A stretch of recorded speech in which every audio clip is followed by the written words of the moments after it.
Assalamualaikum warahmatullahi wabarakatuh. Waalaikumsalam warahmatullahi wabarakatuh. Alhamdulillahirabbil alamin wassalatu wassalamu ala asyrofil anbiya'i wal mursalin wa ala alihi washabihi amma ba'd. Puji dan syukur marilah kita panjatkan kehadirat Allah Subhanahu wa taala atas berkat dan karunia-Nya kita dapat berkumpul dalam acara pada kesempatan kali ini. Sholawat dan salam semoga selamanya terlimpah curahkan kepada Nabi besar Muhammad Sallallahu Alaihi Wasallam. Bapak dan Ibu sekalian, pada kesempatan kali ini kita akan melaksanakan diseminasi tentang budaya positif. Untuk pemaparan materi tentang budaya positif tersebut akan disampaikan oleh Ibu Ayi Yulianti SPD. Kepadanya dipersilahkan.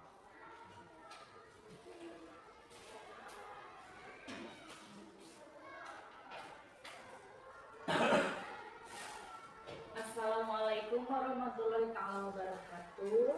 Waalaikumsalam. Baik Bapak dan Ibu sekalian, di sini saya akan mencoba memaparkan tentang budaya positif, di mana budaya positif ini merupakan aksi nyata saya di subbab modul 1.4, di mana saya akan melakukan aksi nyata diseminasi budaya positif kepada rekan-rekan guru di sekolah tempat saya mengajar.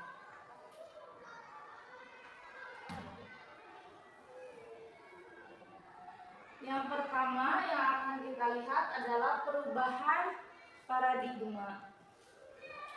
Perubahan paradigma di sini dalam membangun budaya positif, sekolah dapat menyediakan lingkungan yang positif, aman, dan nyaman agar siswa mampu berpikir, bertindak, dan mencipta dengan mandiri dan bertanggung jawab.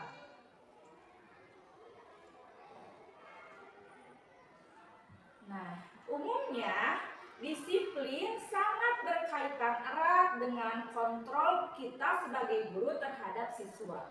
Menurut Dr. William Glasser dalam kontrol teori, terdapat beberapa miskonsepsi tentang kontrol, yaitu yang pertama bisa dilihat ilusi bahwa guru mengontrol siswa. Artinya, semua perilaku mempunyai tujuan, bahkan untuk perilaku yang tidak disukai. Untuk itu, pada dasarnya guru tidak dapat memaksa siswa untuk berbuat sesuatu. Jika siswa tersebut memilih untuk tidak melakukannya, walau guru tampaknya sedang mengontrol perilaku siswa, tetapi sebenarnya siswa sedang mengizinkan dirinya untuk dikontrol. Hal ini karena kontrol guru menjadi kebutuhan dasar yang dipilih oleh siswa tersebut. Yang kedua, ilusi bahwa semua penguatan positif efektif dan bermanfaat.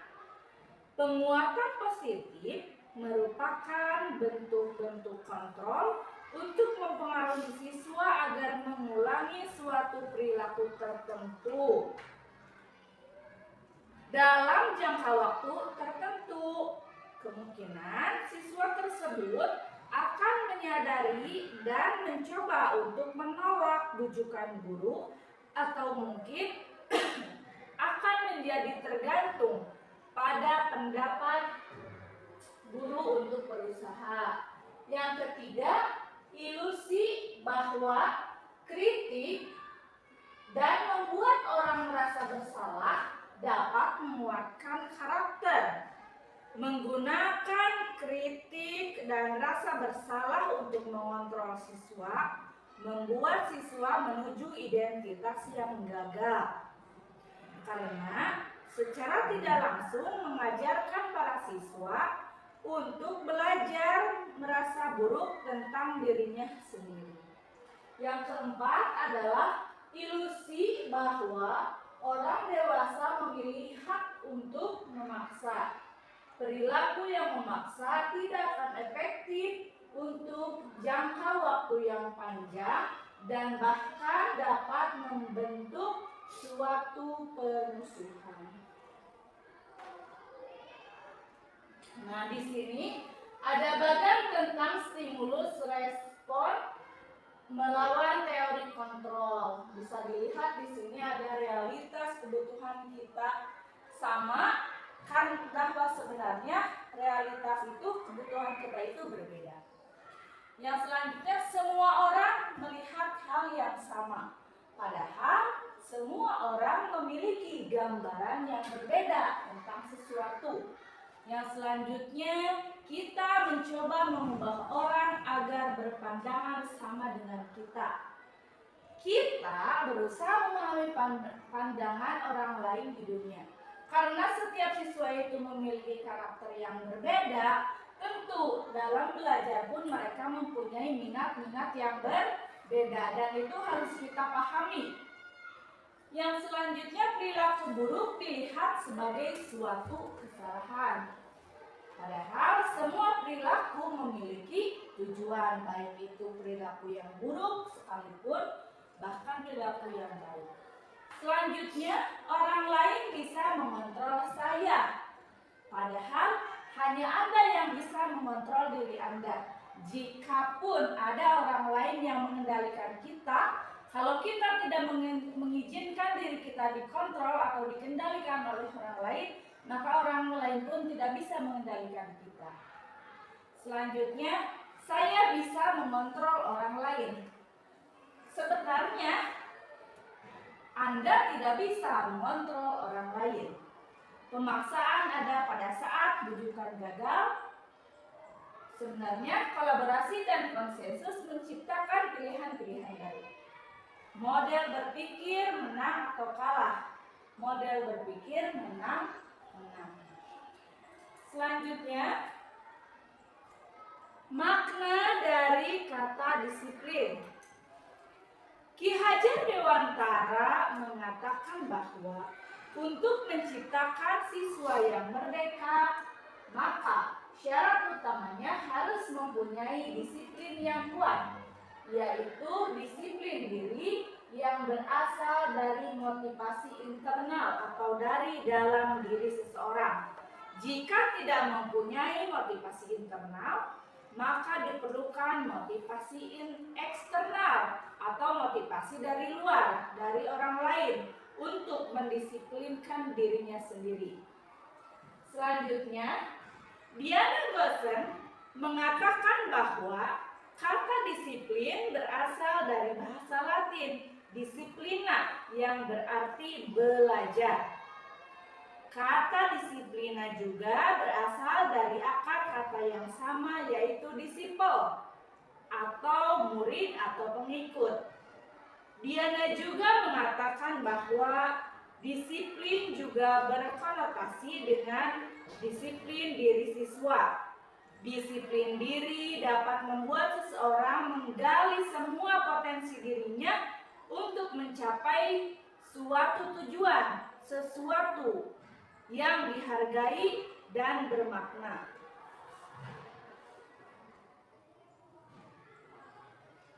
Kemudian yang selanjutnya ada motivasi perilaku manusia. Terdapat 3 motivasi perilaku manusia menurut Diana Gossen. Yang pertama, untuk menghindari ketidaknyamanan atau hukuman, seseorang dapat berperilaku untuk menghindari permasalahan yang mungkin muncul dan berpengaruh kepada mereka secara fisik, psikologis, ataupun tidak terpenuhinya kebutuhan mereka bila mereka tidak melakukan tindakan itu. Yang kedua, untuk mendapatkan imbalan atau penghargaan dari orang lain. Seseorang berperilaku untuk mendapatkan pujian, hadiah, atau imbalan dari orang lain yang menurut mereka penting dan mereka letakkan dalam dunia berkelas mereka. Yang selanjutnya, yang ketiga, untuk menjadi orang yang mereka inginkan, menghargai diri sendiri dengan nilai-nilai yang mereka percaya. Orang melakukan sesuatu karena nilai-nilai yang mereka yakini dan hargai. Motivasi ini akan membuat orang mempunyai disiplin positif karena motivasinya bersifat internal atau dari dalam diri seseorang tersebut. Yang selanjutnya, tujuan dari disiplin positif. Ini yang harus kita pahami ya Bapak dan Ibu guru sekalian. Tujuan dari disiplin positif ini adalah untuk menanamkan motivasi kepada semua peserta didik kita agar mereka menjadi orang yang mereka inginkan dan menghargai dirinya sendiri dengan nilai-nilai yang mereka percaya. Motivasi ini berasal dari diri siswa atau dari diri internal mereka sehingga akan berdampak jangka panjang dan tidak akan berpengaruh dengan adanya hukuman dan hadiah. Nah, untuk yang selanjutnya, di sini kita juga akan membahas tentang keyakinan kelas, di mana keyakinan kelas ini sangat besar pengaruhnya kepada para siswa kita untuk mendisiplinkan dirinya baik di kelas maupun di sekolah. Keyakinan kelas atau keyakinan merupakan nilai-nilai kebaikan atau prinsip-prinsip yang disepakati secara universal. Orang akan lebih bersemangat atau tergerak untuk melaksanakan keyakinannya daripada hanya mengikuti aturan saja. Pembentukan keyakinan kelas. Keyakinan kelas bersifat lebih abstrak daripada peraturan yang lebih rinci dan nyata. Keyakinan kelas berupa pertanyaan-pertanyaan universal. Pertanyaan keyakinan kelas selalu dibuat dalam bentuk positif, tidak menggunakan kata jangan atau tidak menggunakan kata tidak. Keyakinan kelas seharusnya dibuat tidak terlalu banyak sehingga mudah diingat dan dipahami oleh semua warga kelas. Keyakinan kelas hendaknya sesuatu yang dapat diterapkan di lingkungan itu. Semua anggota kelas hendaknya ikut berkontribusi dalam pembuatan keyakinan kelas melalui kegiatan curah pendapat, dan semua anggota kelas bersedia meninjau kembali keyakinan kelas dari waktu ke waktu.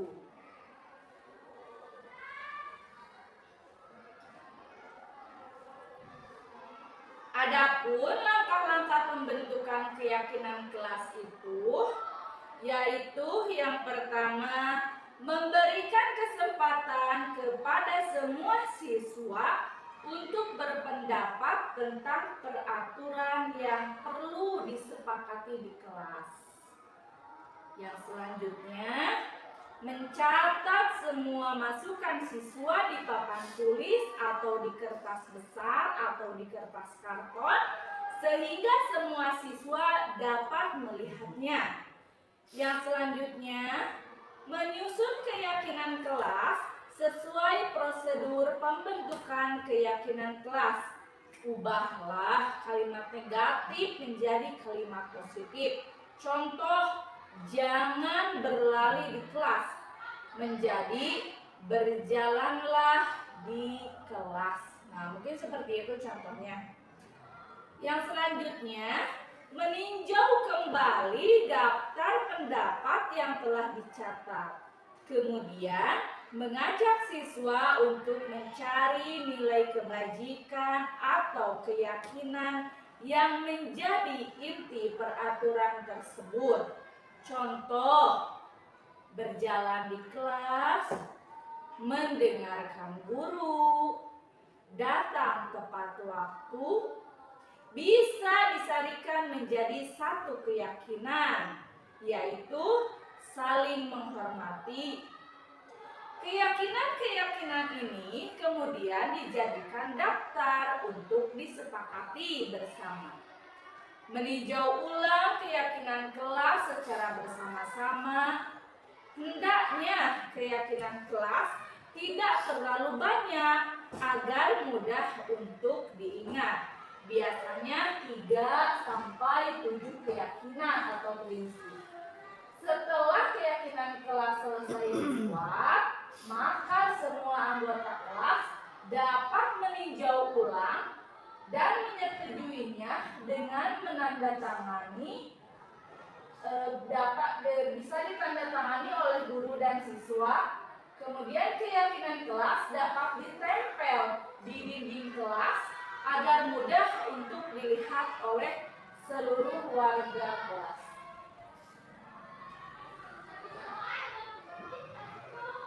Selanjutnya, untuk mendalami pemahaman keyakinan kelas bagi seluruh anggota kelas, maka di awal tahun ajaran biasanya selama 1 minggu dapat diadakan berbagai kegiatan untuk pendalaman tersebut. Contoh kegiatan-kegiatan pendalaman kelas yang pertama adalah ada kegiatan tampak seperti atau tidak tampak seperti. Kegiatan ini dilakukan dengan membagi anggota kelas menjadi beberapa kelompok. Setiap kelompok diberikan kertas. Salah satu kelompok menuliskan huruf T kapital yang besar. Guru memberikan salah satu keyakinan kelas kepada tiap kelompok. 2 kelompok dapat diberikan keyakinan kelas yang sama. Jika ada 10 kelompok, kemudian setiap kelompok diminta memberikan pendapat tentang keyakinan kelas tersebut. Tampak seperti apa? Tampak seperti. Kemudian hasil setiap kelompok dipresentasikan pada kelompok besar dan kertasnya ditempel di sekeliling kelas agar dapat dilihat oleh semua anggota kelas untuk menguatkan pemahaman mereka. Ini adalah contoh kegiatan yang tampak seperti dan tampak seperti.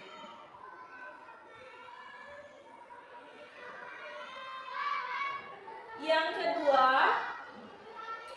kegiatan mempelajari tanggung jawab setiap warga kelas.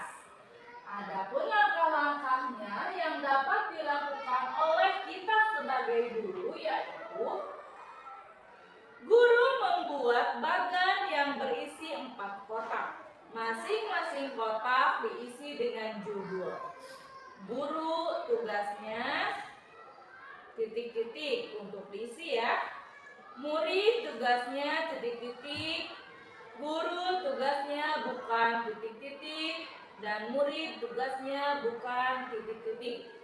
Nah, kemudian guru bercurah pendapat dengan 2 cara, yaitu bisa berdiskusi, mengajak siswa berpendapat secara individu atau membagi murid dalam 4 atau 8 kelompok dan setiap kelompok diberi tugas untuk bercurah pendapat tentang masing-masing tugas atau bukan tugas guru ataupun siswa.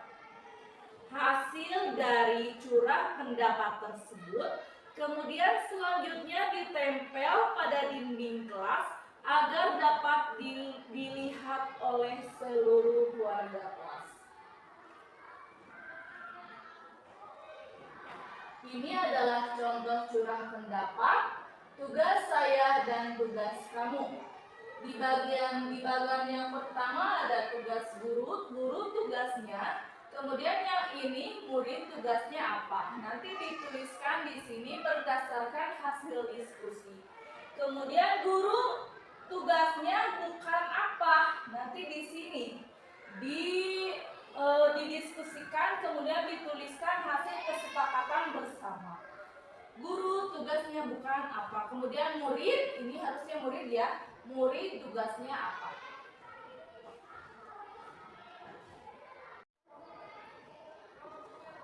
Dalam penerapan keyakinan kelas, jika terjadi pelanggaran tentu akan ada sanksi atau hukuman atau restitusi. Hukuman merupakan identitas gagal dan disiplin merupakan identitas berhasil. Untuk lebih jelasnya dapat dilihat pada tabel di sini. Ini adalah perbedaan antara hukuman, sanksi atau konsekuensi, dan restitusi.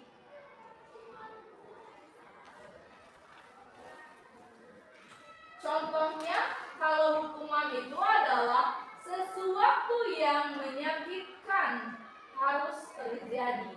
Kalau sanksi atau konsekuensi selalu harus terjadi. Kalau restitusi merupakan pilihan. Jadi nanti yang akan kita terapkan di sini adalah menggunakan restitusi.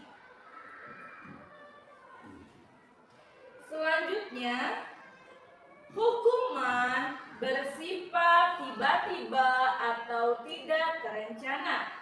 Siswa tidak tahu apa yang akan terjadi dan tidak dilibatkan.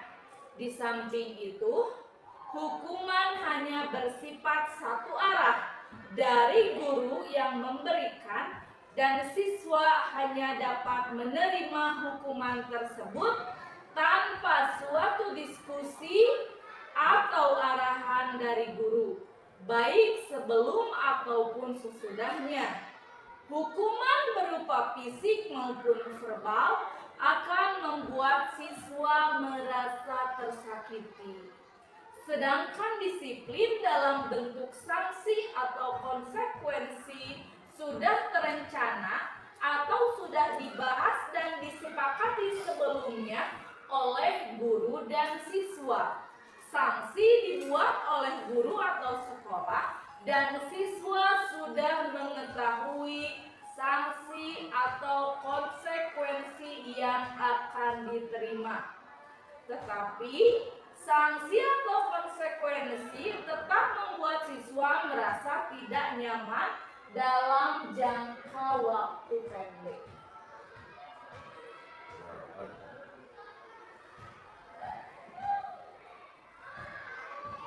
Selanjutnya ada yang namanya dihukum oleh penghargaan. Sama halnya dengan hukuman, ternyata penghargaan juga seperti menghukum seseorang. Berikut pengaruh buruk penghargaan terhadap anak menurut Cohen. Yang pertama, memberikan pengaruh jangka pendek dan jangka panjang. Penghargaan diberikan untuk membuat seseorang melakukan sesuatu dalam waktu pendek atau dalam jangka waktu pendek. Jika terlalu sering menggunakan penghargaan, maka orang tersebut akan tergantung pada penghargaan dan akan kehilangan motivasi internal dari dalam dirinya. Lama-kelamaan, orang tersebut menjadi tidak menyadari tindakan yang ia lakukan. Yang selanjutnya, yang kedua, penghargaan tidak efektif. Penghargaan merupakan suatu benda atau peristiwa yang diinginkan yang dibuat dengan suatu syarat tertentu. Penghargaan diperoleh jika melakukan hal yang disyaratkan. Jika tidak mendapatkan penghargaan yang diharapkan, maka akan timbul rasa kecewa dan berkecil hati, dan kemungkinan di lain waktu tidak akan berusaha sekeras sebelumnya. Maka kita juga harus terus-menerus memberikan penghargaan jika ingin seseorang melakukan sesuatu. Orang yang berusaha berhenti merokok, bila diberi penghargaan, itu tidak akan berhasil. Yang selanjutnya, yang ketiga, penghargaan mengurangi ketepatan. Dan yang terakhir, yang kelima, penghargaan menghukum. Penghargaan menghukum mereka yang tidak mendapat penghargaan. Penghargaan menghukum adalah hal yang sama karena keduanya berusaha mengendalikan perilaku seseorang. Pada dasarnya, setiap orang tidak suka dikendalikan. Dalam jangka waktu lama, penghargaan akan terlihat sebagai hukuman. Jika penghargaan sangat diharapkan, tapi tidak mendapatkannya, maka ia akan merasa dihukum.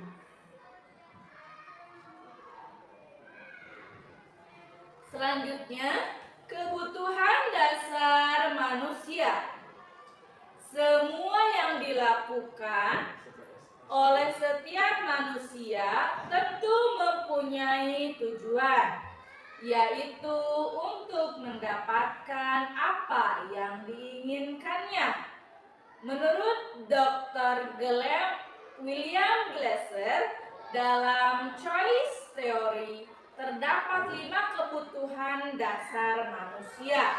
Yang pertama, kebutuhan bertahan hidup, yang merupakan kebutuhan yang bersifat fisiologis untuk bertahan hidup. Misalnya, kesehatan, rumah, dan makanan. Komponen psikologis dari kebutuhan ini adalah kebutuhan akan perasaan aman. Yang kedua, kebutuhan cinta dan kasih sayang. Kebutuhan ini termasuk kebutuhan psikologis yang meliputi kebutuhan akan hubungan dan koneksi sosial, kebutuhan untuk memberi dan menerima kasih sayang, kebutuhan untuk merasa menjadi bagian dari suatu kelompok, dan kebutuhan untuk tetap berhubungan dengan orang lain. Siswa yang mempunyai kebutuhan cinta dan kasih sayang yang tinggi biasanya ingin disukai dan diterima oleh lingkungannya, akrab dengan orang tuanya, biasanya belajar bila suka dengan gurunya, menganggap penting teman sebaya, dan suka belajar berkelompok. Yang ketiga, kebutuhan penguasaan. Kebutuhan ini berkaitan dengan kekuatan untuk mencapai sesuatu, menjadi terampil, menjadi kompeten, diakui atas prestasi dan keterampilan, didengarkan, dan memiliki rasa harga diri. Siswa yang mempunyai kebutuhan pengakuan yang tinggi biasanya akan selalu menjadi pemimpin, suka mengamati sebelum mencoba hal baru, dan merasa kecewa jika melakukan kesalahan, rapi, sistematik, dan selalu ingin mencapai yang terbaik. Yang selanjutnya yang keempat adalah kebutuhan kebebasan, dan yang kelima kebutuhan kesenangan, yang merupakan kebutuhan untuk mencari kesenangan, bermain dan tertawa. Siswa dengan kebutuhan kesenangan yang tinggi biasanya akan menikmati apa yang dilakukan, konsentrasi melakukan hal yang disenangi, suka permainan, suka mengoleksi barang, dan suka melucu atau bergurau.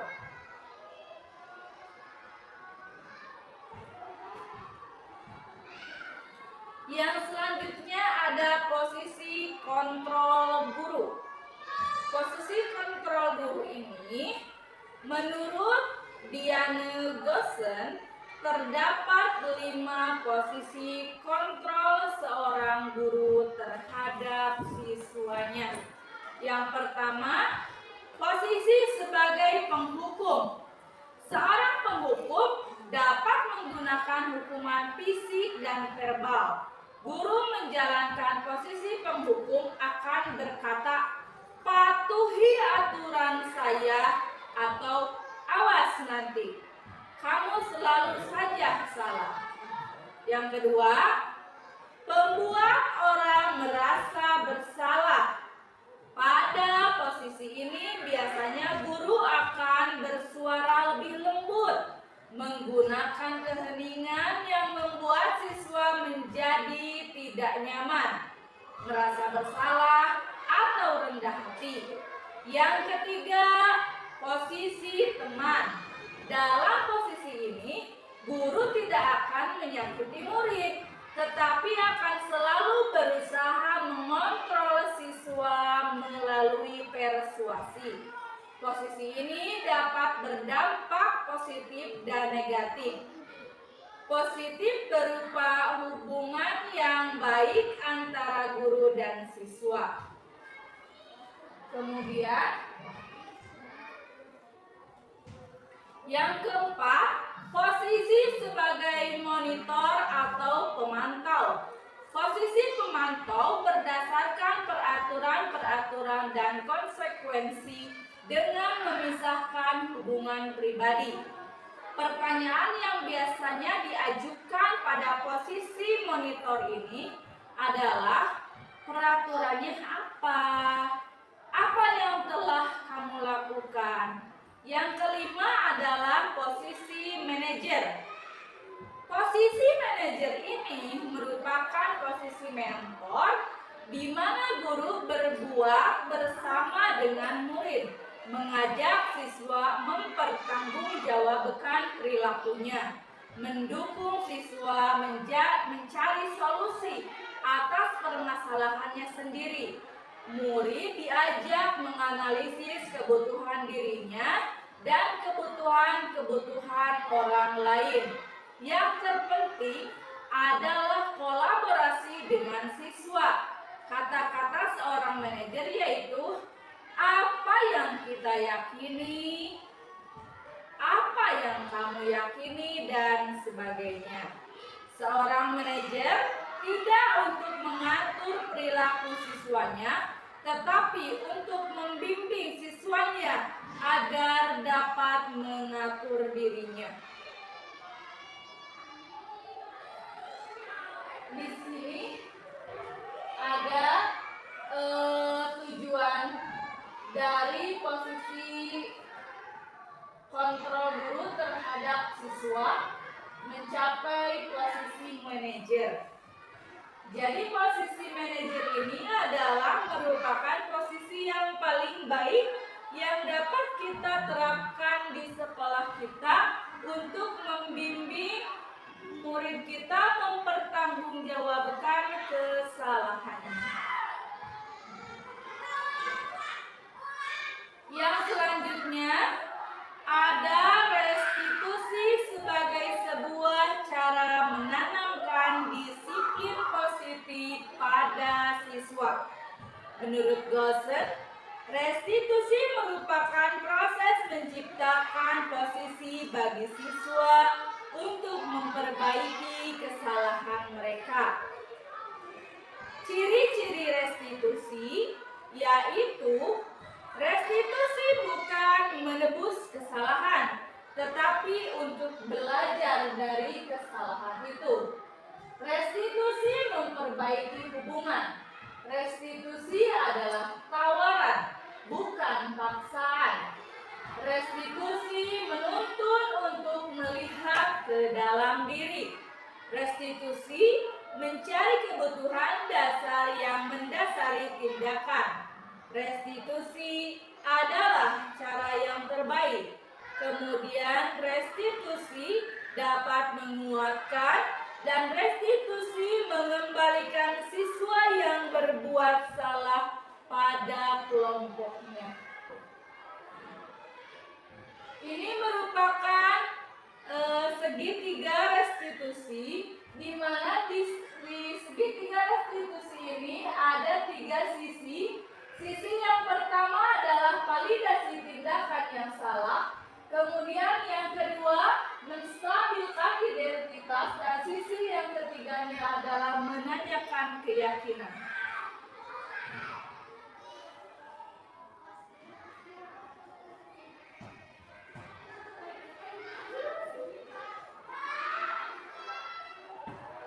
Ini adalah sisi menstabilkan identitas.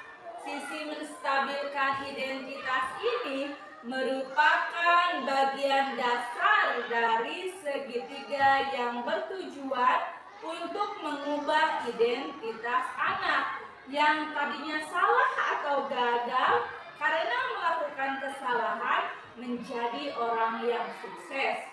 Contoh kalimat yang digunakannya yaitu tidak ada manusia yang sempurna, atau kita dapat menyelesaikannya. Sisi yang kedua adalah sisi validasi tindakan yang salah. Restitusi tidak menyarankan guru berbicara kepada siswa bahwa melanggar peraturan adalah sikap yang baik. Tetapi dalam restitusi harus memahami alasan dan memahami bahwa setiap orang pasti melakukan hal yang terbaik pada waktu tertentu. Contoh kalimatnya adalah, padahal kamu bisa melakukan hal yang lebih buruk dari ini ya. Kamu pasti punya alasan kan mengapa melakukan hal itu dan sebagainya. Sisi yang ketiga adalah sisi menanyakan keyakinan.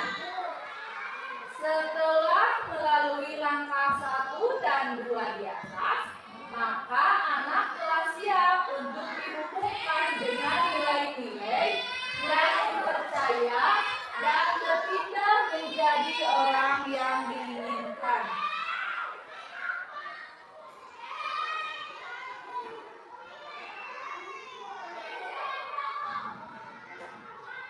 Nah, Bapak Ibu, ini merupakan penerapan segitiga restitusi yang saya lakukan bersama dengan murid yang pada waktu itu melanggar peraturan atau melanggar keyakinan kelas.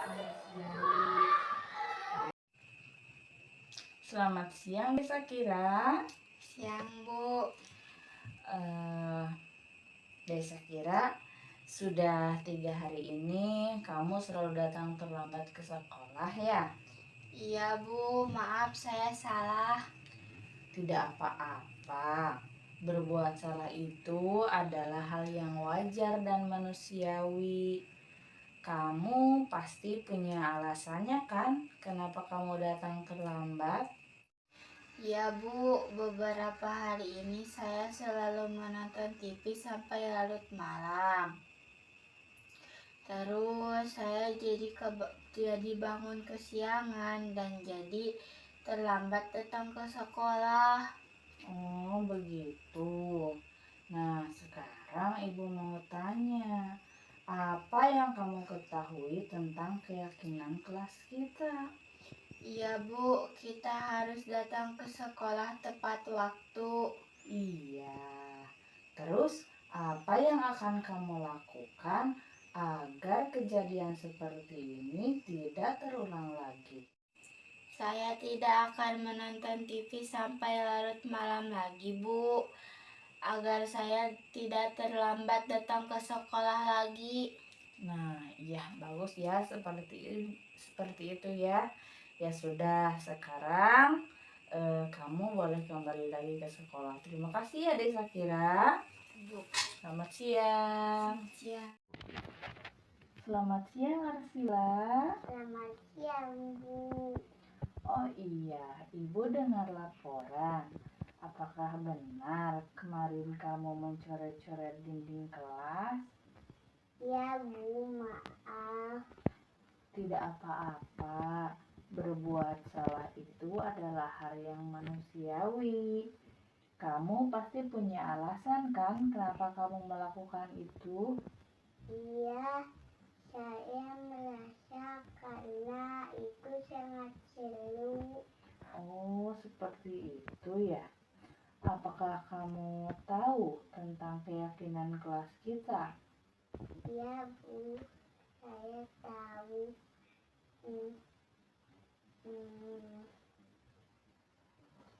Kita tidak boleh mencoret-coret dinding kelas. Nah, itu sudah tahu. Kemudian apa yang akan kamu lakukan selanjutnya? Saya janji tidak akan mencoret-coret dinding kelas lagi. Baik, bagus sekali kalau seperti itu. Terima kasih ya Arsila ya. Ya, Sekarang Arsila boleh kembali lagi ke kelas.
Nah, seperti itu penerapan segitiga restitusi yang sudah saya terapkan di kelas saya ketika ada murid yang indisipliner. Semoga kita semua dapat menerapkan dan menjalankan budaya positif ini untuk kebaikan pendidikan sekolah kita di masa yang akan datang. Sekian yang dapat saya paparkan mengenai budaya positif. Saya akan kembalikan lagi kepada Ibu Moderator. Terima kasih. Wassalamualaikum warahmatullahi wabarakatuh.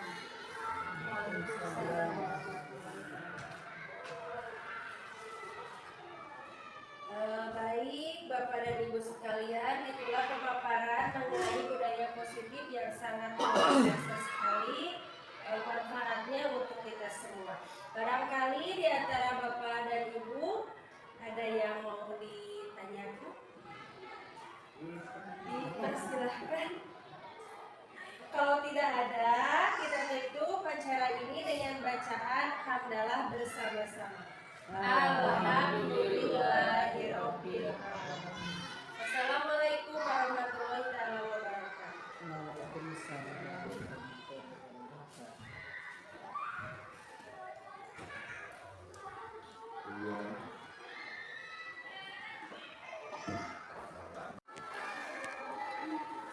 Assalamualaikum warahmatullahi wabarakatuh. Saya Suhada SPD SD. Saya merupakan kepala sekolah di SD Negeri Girijaya, Kecamatan Puspahyang, Kabupaten Tasikmalaya, yang merupakan kepala sekolah di tempat Ibu Ayu Yulianti mengajar. Diseminasi yang sudah dipaparkan oleh Ibu Ayu Yulianti diharapkan dapat memotivasi dan menjadi contoh bagi semua guru di SDN Girijaya dan dapat memotivasi siswa terhadap kedisiplinan di sekolah dan dalam pembelajaran. Saya berharap budaya positif ini dapat diterapkan secara konsisten dan berkelanjutan agar dapat memperbaiki perilaku siswa yang tadinya indisipliner menjadi lebih disiplin dan bertanggung jawab. Demikian dari saya. Wassalamualaikum warahmatullahi wabarakatuh. Assalamualaikum warahmatullahi wabarakatuh. Saya Heri Herianto, adalah teman atau rekan kerja dari Ibu Ayu Yulianti dari SDN Girijaya. Mengenai penyebaran pemahaman tentang disiplin positif yang telah dilakukan oleh Ibu Ayu Yulianti sangatlah menginspirasi dan memotivasi kami di SDN Girijaya untuk melakukan bersama-sama dalam memperbaiki perilaku siswa khususnya dalam kedisiplinan.